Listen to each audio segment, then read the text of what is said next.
Não sei não, hein? Tá com cara de que não segue ainda os 7 minutos nas nossas redes sociais. Segue lá, pô, @7mzoficial.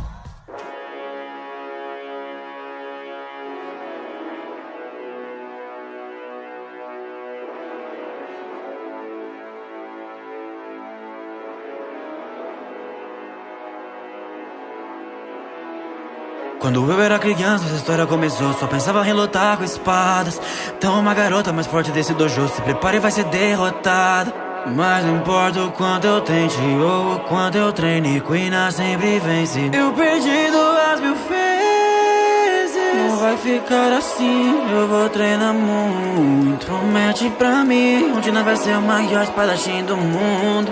Porque teve que ser assim, porque isso aconteceu. A Kuina morreu, mas a gente prometeu. Eu sei que sua alma ainda vive em sua espada.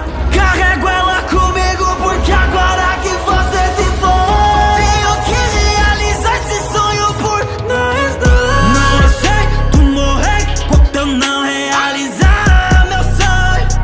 Meu nome é Lobo Zoro e eu juro, hoje eu vou ser o maior espadachim do mundo. Não aceito morrer enquanto eu não realizar meu sonho.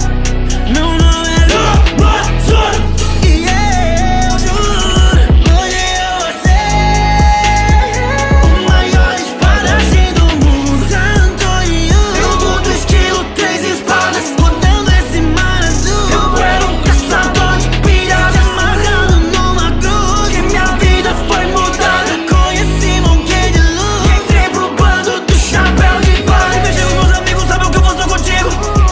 Eu corto, não me importa o inimigo, todo mundo sabe disso. Eu sou minha carcaça machucada, mesmo assim eu te vejo. Minhas espadas são pesadas, pois carrego sentimento.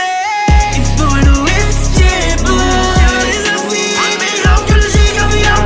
Sua lâmina sentimento de perfurar o meu coração.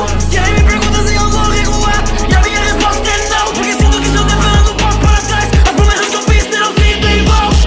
Lágrimas escorrem no meu rosto. Eu fui derrotado de novo. Dessa vez eu não morri por pouco. Então estou tão distante do sonho.